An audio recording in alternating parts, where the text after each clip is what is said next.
logistics out of the way, I've had the opportunity to do a little bit of touring with both Joseph and with Jeffrey as the weather, which I would add now to my bio very proudly.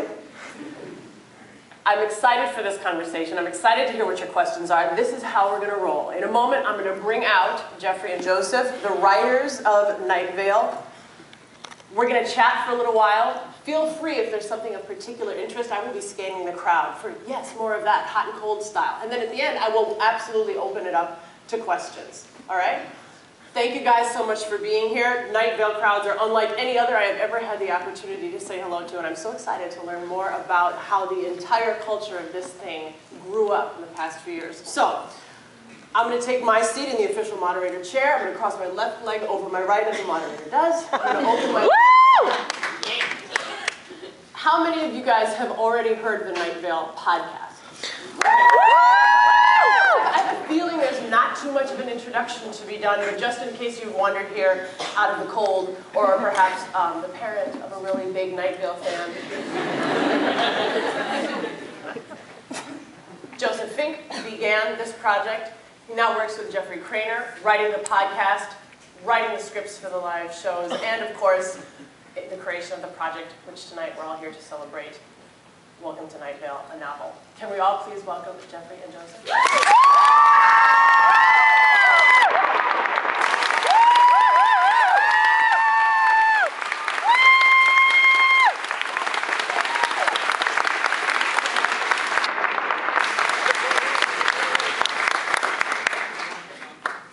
It wouldn't be a show unless we had it. There we go.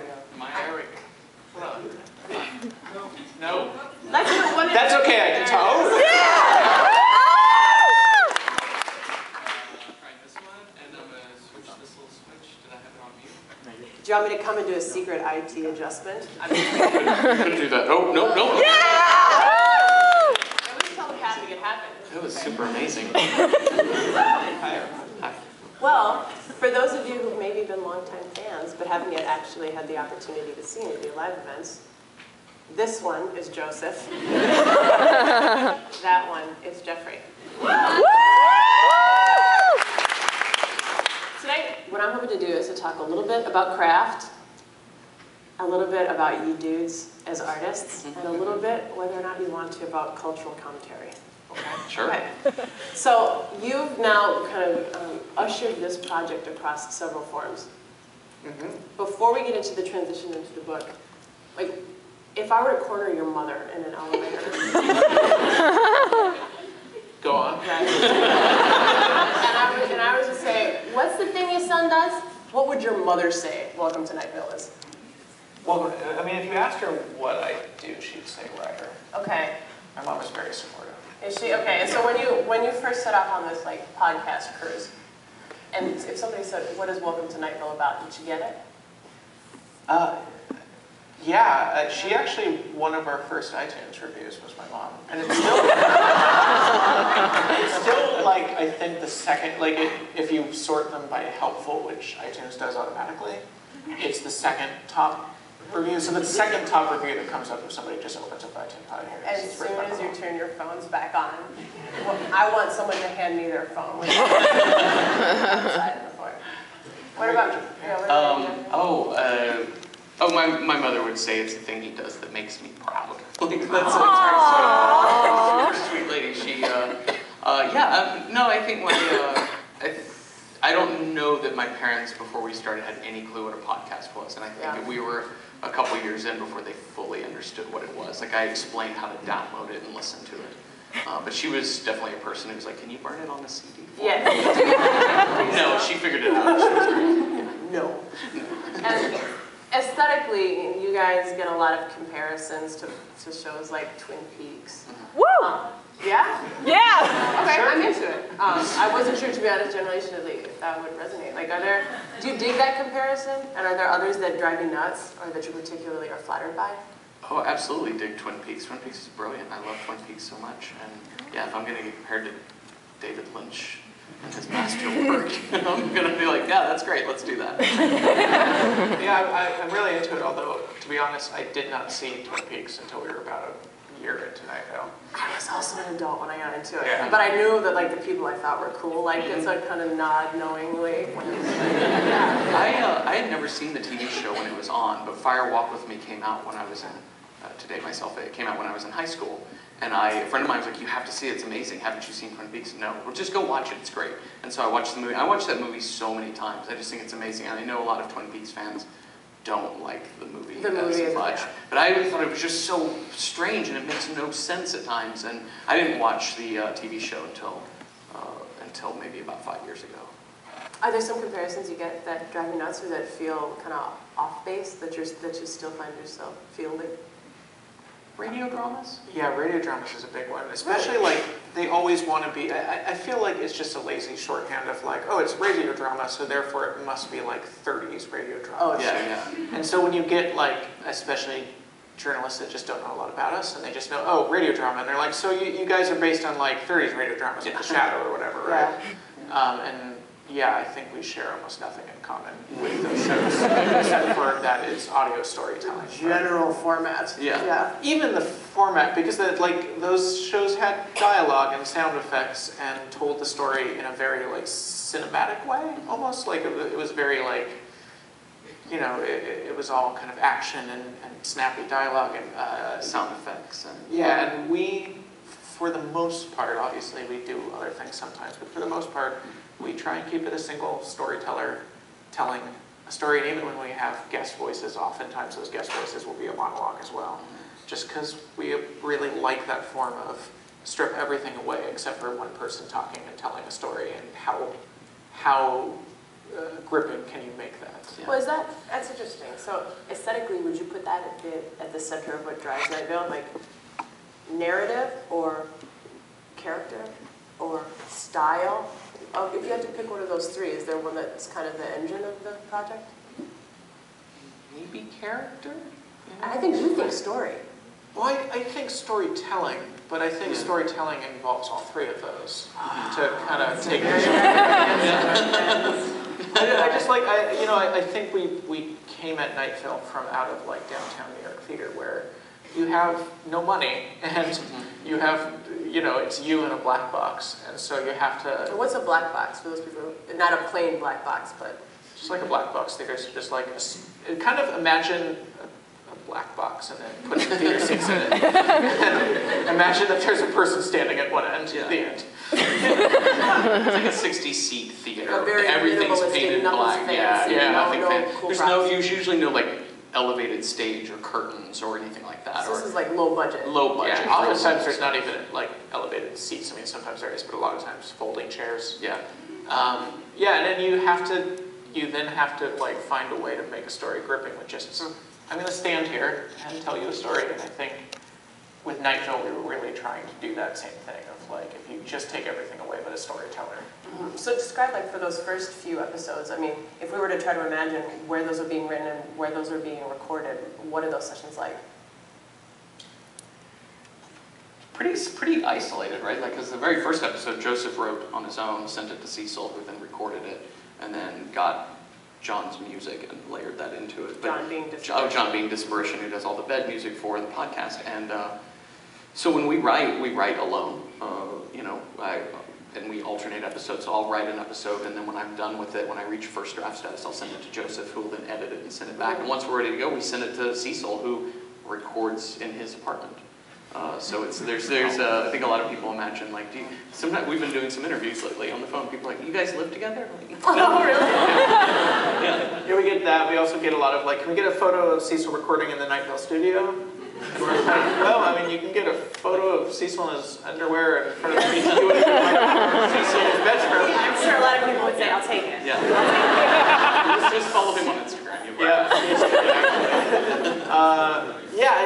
There's so little difference between how we make the show now and how we made the show in the first few episodes. We write almost the exact same way. We still Cecil records at home. We've upgraded his USB microphone from a $60 one to like a $100 one. Mainly because his $60 one broke. And we're like, all right, we might as well upgrade as long as we're buying him a new one. He still records with no direction from us. We just send him scripts and he just sends us files back. Really? So when you hear it, do you ever say, I don't like this part? Or is it always just kind of land right? I think it's on us to be like, to figure out what he's doing. Like, I've definitely gotten ones where I'm like, oh, I totally wasn't thinking that kind of, like I wasn't thinking that choice when I wrote it. Yeah. But you also just, that's kind of the artistic collaborative process is, that's the choice Cecil made, and so we're just gonna roll it. I've only ever made Cecil re-record things a couple times, and it was only because he got a word completely wrong that changed. Yeah. Do you remember the word? I don't. No. Yeah, I don't. He asked. He sent me one time, like when he was recording there was a Leanne Hart scene, and he sent me a thing where he had recorded one version of it. He's like, I think I took this too far. What do you think? So we had a conversation about it. That may be the only time I've ever really given him direction is when he's asked for, so what are you trying to do? What are you trying to do here? But stuff like I remember when we did the episode of The Whispering Forest. Because I wrote the Whispering Forest stuff, and I remember thinking it was going to sound a certain way, like it was sounding in my head was really like whispery and creepy and quiet. And when he sent it back, it was this like comical, really high, it was like a Muppet voice. And I first, like when I first heard, it, I was like, no, we can't do that. And then the more I listened to it again, I was like, that's really amazing. It just added, because in my head it was kind of one note creepy voice, and in his it's a very friendly creepy voice. Which is a much more textured thing to hear. So when you transition then from writing a podcast to writing for stage, how does the process change, or is it similar? Are each of you doing, kind of collaborating on each show, or taking the lead on a particular one? Yeah, I mean, like the writing process is kind of the same across the board. It's the one we've developed, and it's really comfortable for us. And so even though we write differently for each medium, because just it wouldn't feel right. But for the live shows, we definitely write them as live shows. We were constantly thinking about like, where's the audience energy at? Like, how is this line going to play with the live audience, and what is the actor going to have to do with that? And so you always have to be thinking about that in a different way. They're written a little different than episodes in that, with episodes we write, kind of one of us will write an entire script, and just send it to the other one and be like, let me go, look through that. But because a live show kind of lives as the only live show for like a year, and also they're an hour long at kind of their shortest, that's a lot to write, and also a lot for one person to just have out there for that long. So we do a lot of like sitting down, like this. I mean, we've only done it a few times, so I can only talk about like the investigators. We sat down and we talked. Here's a few ideas for the next show. And then we settled on an idea. And then it's a lot of like, one of us will be like, hey, I wrote this scene. Like with the last one, the librarian, there's a scene we did right before the weather that involved the librarian, the monster of the story, as they are, attacking a theater full of people. Because, well, I really wanted a William Castle scene, and I don't know how many people here. Do you know any of you know William Castle? Yeah! William Castle's the best. He did like the Tingler, where he put buzzers in people's theater seats, and he had the Tingler get loose in a movie theater, and then people's buzzers would get off, and then the screen goes entirely black, and he tells everyone, scream for your lives. He did really amazing things with screwing with people in movie theaters. I really wanted to try to do a William Castle scene for Night Vale. So I wrote like the very first thing, I think, after we were like, here's the idea of it. I wrote that pre-weather scene of like, and I said to Jeffrey of like, here's this thing that I kind of want to try. What do you think? And then we kind of. How many people saw that show? Yeah. Thanks. Yeah. Cool. Yeah. It's really weird how when they say something, you yell, and then when I say something, you raise your hand. So I don't know why I'm the one. How many of you saw that show? I'm hip, I'm fun. I can tell you that Dessa is absolutely the coolest person I know. If I say I'm the coolest person, you know, it's like. So, for the book, you guys wrote alternating chapters, is that right? For the, sort of, yeah. once we kind of established our outline, we sort of like drafted like a little paragraph for each chapter was going to have. And what's that like drafting the outline? I mean, are you guys standing in front of like an enormous, wall on which you're kind of drawing a story? It's like a beautiful mind, yeah. It's just a bunch of scratched out papers and stuff. No, it was really just sitting around. I think a lot of it was like at Joseph's apartment and just sitting around and kind of talking through stuff. Some of it was over email, but a lot of it was just sitting around and talking through it and then kind of jotting down notes, and then we would post on a shared document that outline. When you guys fight, like what are the fights about during that process? I don't think we've ever fought about anything. I really have not. No. Really? Have you ever raised your voices at one another? I mean, no. I mean, not like a loud show. Yeah. Right. Yeah, we went out with our friends last night after the Chicago show, and it was a very loud bar. So, so you figure out this kind of arc. You say, okay, roughly we'll alternate. Yeah. And then in translating from the stage from the live shows which they've been writing for, and from studio where Cecil's recording, like what kind of things can you do? Or did you find, like, did you have to go back to Strunk and White and remember what a semicolon was? No, we had copy editors for that. They're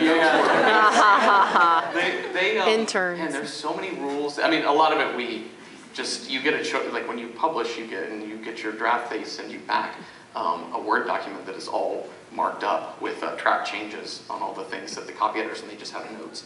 And so a lot of it was just like, this is fine, a comma, sure, do that. And but some of it was things like, I remember in particular, a couple times the word internet is used and they capitalized I, because that's just the style, like the Chicago Manual Style Guide, or no, they were using AP Style Book, I think. And we're like, no, stop doing that. The big one that I was so surprised about was dumpster. That word the word dumpster is in there, and they capitalized it, and they said it's a brand name. Oh, it's we're like, you need to stop and leave. The biggest one, I mean, it was very sweet, but it was also just like, come on, guys. There's a couple times in the book, as we often do in the show, where we just completely misattribute a quote. Like we have as Eleanor Roosevelt said, and then we have a ridiculous thing. It's a clearly ridiculous thing. And the draft came back with a note from the copy editor being like, I couldn't find where Eleanor Roosevelt said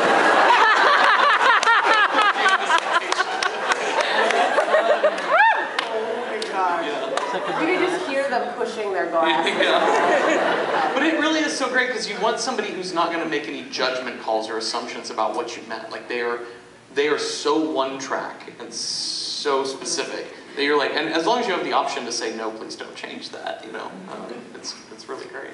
When you're writing a new project in any medium, do you think about us? Like, do you think about what we want? God, no. I mean, we really don't. Like it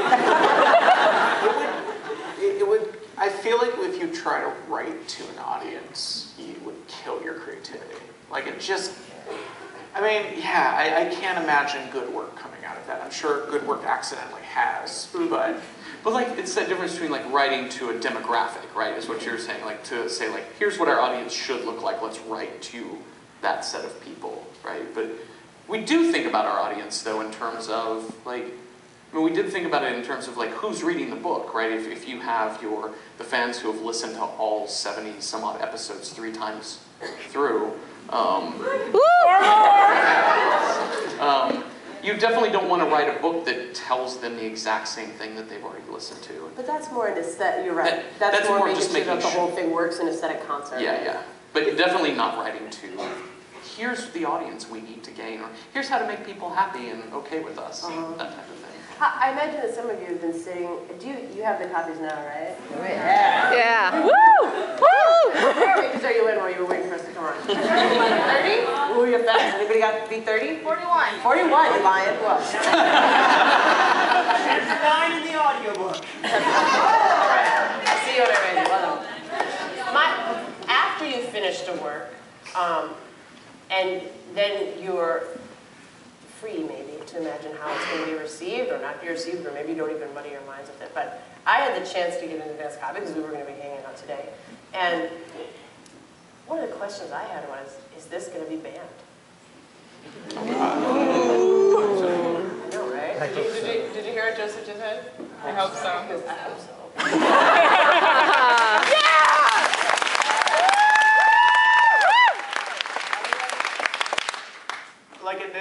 occur to me Until right now? until you asked me. I mean, You want to put money on it? all right, I'll take 5 that it will. okay. I want one of you guys to go into your local library and say this book was absolutely Yeah, okay, hold on. Do not put this in $5 schools. that you get banned. Well, can you, to discuss that then, and I'm just going to kind of nudge us into cultural commentary land.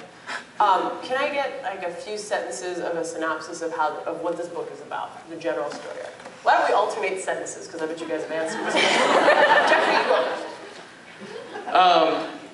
Okay, well, Go every other word. it's...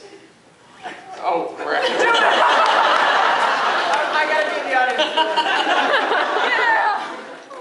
About 2 people who live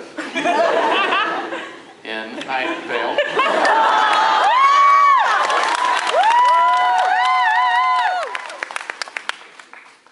And want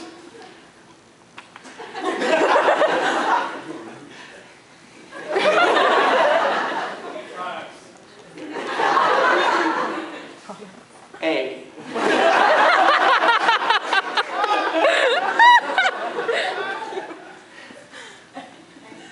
better Synopsis! You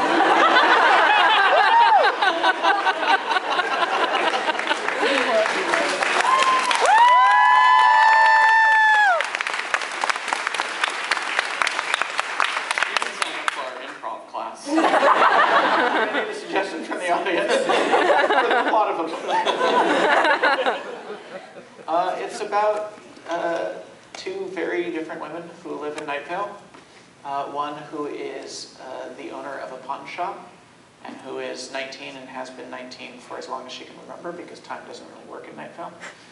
So she's just kind of stuck in that time of being 19, and has been literally for decades, possibly centuries. And the other is a single mother of a son who is a shapeshifter, and who works an office job that she likes okay, but is not terribly interested in. And then things kind of fall apart for both of them quite quickly. I imagine that there's a lot of different reasons sometimes that people really dig Night Vale. You know, I think there's a lot of like, technically there's almost no roads into Night Vale, but metaphorically, I think there's probably a lot of different reasons that people might dig it, you know? Some people I know really love Cecil and are really attracted to that aspect of the character. Hey! I'm telling you. I happen to really dig it as one listener because I like the sentence level absurdism. It just kind of delights me on a cognitive level. But in reading this book and really kind of reading it maybe more critically, because I know I'd have to talk about it with you, so it's a little bit more of an active reading, right, and underlining shit than if I were just kind of... I thought, I think this might be a really subversive book. Can I ask you a couple of very quick questions and see if any of these resonate? Sure. We're good. I thought a lot about what it meant to be a being that has a body. Like what it means, really, to be a thing that has a body, and that this body is the way that people must meet the thing that I am. There's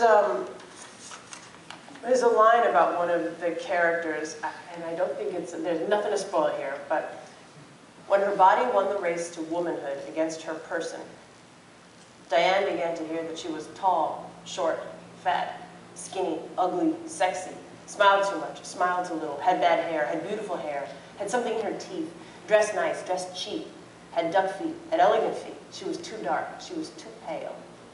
She heard a lot of different descriptions of her, and she took them all as truth. Do you think that our bodies inordinately determine the way that our lives work in this world? Like, are we too much met by our bodies and too much judged on them? Yeah, absolutely. I think about that all the time. Like, it's what you're given, and you can make a lot of who you are physically by the way you, the way you dress, by the way you care for how you look, but also like how you carry yourself, how you breathe, how you walk, how you stand. You know, you learn that as a stage performer too, of like where to plant your feet, right? Like your feet grounded and the type of energy you give off. All of that is related, and I think it works to good and bad effect. And you know, that paragraph also too comes out of conversations I've had with, you know, in my own head and with other people about how, you know, going through life, I and others, I think, feel judged and put upon by others, and how you internalize that too. So writing from the perspective of mixed race, sometimes queer women, how do you do that in a credible way, and who do you turn to make sure that this is reading real? I mean, it's a tricky question, because it's just, you have to, I think, write outside of your experience, because otherwise then you're just writing the same people over and over again. You know, our friend Dylan, who you know very well, who plays Carlos in the show, was talking about this recently. That the conversation about the lack of representation in media has been a lot about the lack of people behind, you know, the creators, the lack of creators that are not people like us. But there's a lot of people creating that aren't like us. They just need more attention. It's not like there's a lack of creators. And the other thing is that takes so much of the onus off people like us, because then the expectation is, well, of course, you guys just write straight white people. Right, sure. But you have, I think, a responsibility as a writer to try and write about the world as you see it. And, you know, we live in New York City. We work in downtown theater. We know so many different people. And so I guess I just tried my hardest to write about people as I've known them, and to try and be honest to that, and try and make the basic assumption that they're all going to be as human as I am, so that if I'm trying to understand a situation, instead of trying to think of them as someone else with a fundamentally different, you know, brain, trying to compensate. Like I think it's more honest to approach it as, if I, as a human being, were being put through this set of circumstances, what would that feel like? And to just, you know, there's no way to do it without making mistakes, but I think the effort is important. Have you ever been, like, called on the mat by someone? Is that a phrase that people use outside hip-hop? Yes. Yeah. Not for this book yet. There's time, I suppose.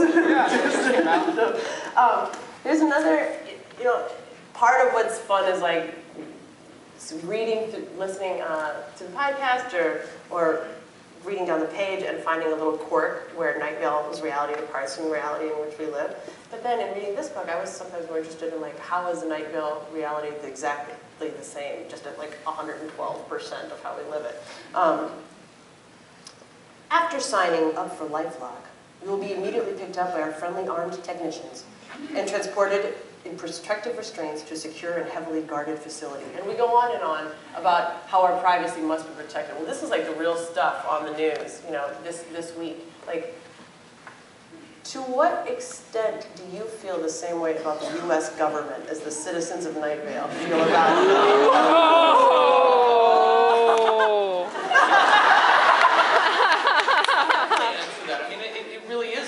that passage is very much in the way that, like, satire sometimes is really difficult, because sometimes it's really easy, and in that overlap is when satire is just stating some form of reality just with different words, right? Like describing LifeLock is not a real company, I don't think. Maybe, I don't know, we'll Google it, maybe it is, I don't know. Maybe we'll get a cease and desist or something, but I think that's what it is. You just take what reality is, and you said turn it, you know, your life turned up to 112%, and that's kind of what a passage like that might represent. I mean, I think about that constantly when writing the show, which is, sometimes you're writing a thing that seems absurd, and the more I think about it, I'm like, that's not absurd at all. I'm absolutely going to leave that, because it's presented as absurd, but it forces you, I think, to think about the actual world you're in. The Onion does that constantly, where they just Yes. what's actually real and talk about it at a heightened level, and it forces you to go like, no, but that is real. This is just a fake story about about a real thing. Yeah, there's that headline that gets shared weekly lately. That's no way to prevent this, says only nation where this happens regularly. Yeah.